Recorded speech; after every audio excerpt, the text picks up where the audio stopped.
Hello everyone, welcome back to our channel.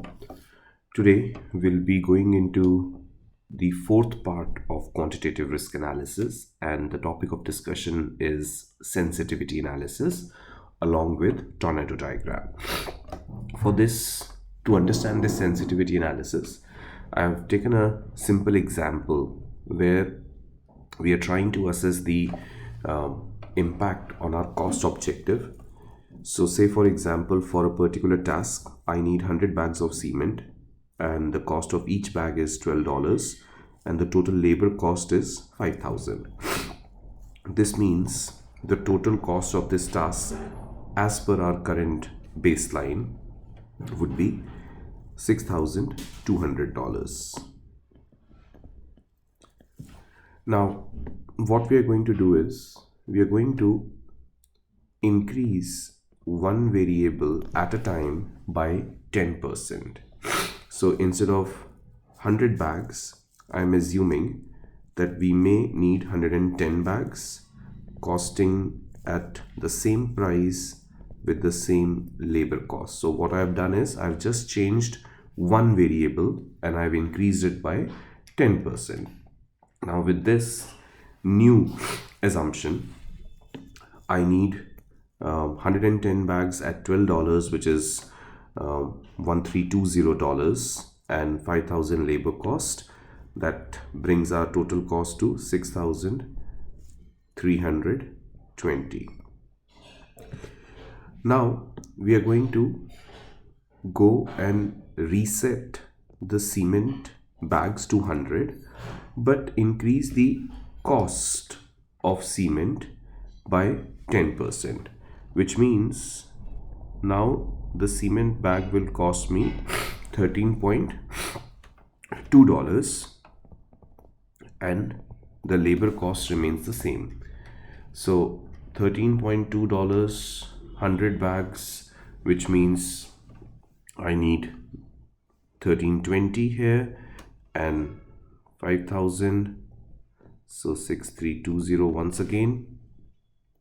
Again, we are going to reset the bag cost of one bag to $12 and increase the labor cost by 10%, which means 5.5k, which in turn means that we are going to need 1200 plus 5,500, that is $6,700.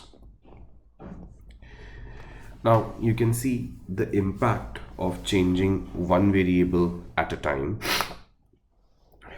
You can do this for 20% increase, we can do it for minus 10%, and we can do it for minus 20%, just to create multiple scenarios. For the sake of this video, we'll just do one more to understand how the data varies. So now I'm going to do a minus 10%. So instead of 100 bags, what if I need 90 bags costing me $12 per bag and the labor cost remains 5k? So now you are looking at the cement cost of 1,080 and 5,000 labor cost, which means 6,080. Reset it back to 100, reduce the price by 10%, which means now it will cost me 10.8 per bag and the cost remains same, which means once again we need 6,080. Reset it back to 112 and reduce the cost by 10%, which means 4.5k. Now I'm gonna need 1200 plus 4,500, that is 5,700. Now likewise, we can just go and change these variables by 20%, by 30%, whatever. Based on this analysis, one thing is clear, that labor cost is a more sensitive variable for our cost than bags of cement or cost of one bag. Now once we have this data, what we can simply do is we can start plotting it on a chart. How? So this horizontal line on the top is basically representing the cost of the project or the task. In this case, the baseline was 6,200. The labor cost was 5,000 at the baseline, or let me use a different color just to make it visually more easier to understand. So 5,000 was the labor cost. If I increase the labor cost by 10%, the task cost goes up to 6,700. And if I reduce the labor cost by 10%, the cost of the task reduces to 5,700. So these are indicating 5.5 and 4.5, but the horizontal line is plotted on the cost line that we have on the top.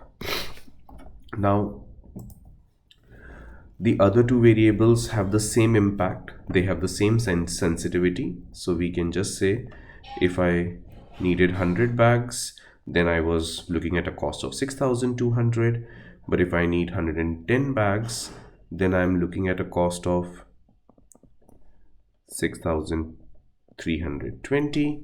And if I need fewer bags, then I'm looking at a cost of 6,080.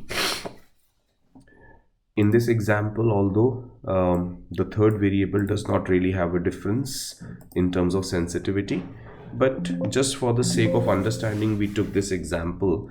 It could have been a different variable, say for example, the time it takes to complete the task, and if that increases or decreases, then what will be the impact. But whatever that third variable is, we will plot it once again here, that at the baseline the cement bag was costing us $12, but if I increase the cost to 13.2, then the project cost is 6,320, sorry, task cost. Or if I reduce the cost of cement bag by 10% and bring it down to 10.8, then again the task cost is 6,080.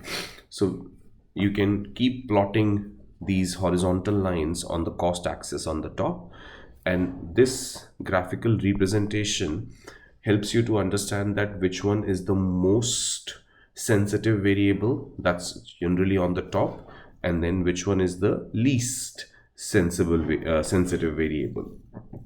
So this is the cost per bag.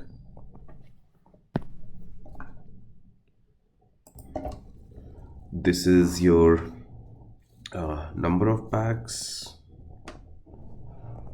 and the first line that we plotted there was labor cost. So when we have done this plotting, it would usually come in this shape like a tornado or an inverted cone. So that's why this graphical representation is what we call as tornado diagram, and this helps us to visually explain that which factors are more sensitive for our objective. So this is how we do sensitivity analysis, and the results of the sensitivity analysis are plotted using this kind of a chart that's called as tornado diagram. I hope this video was helpful in making you understand the sensitivity analysis. If you have any question, please feel free to put them in the comment section. I'll be happy to revert back on them. That's all for this video. We'll come back for the next video and discuss the risk response planning. Till then, take care and goodbye.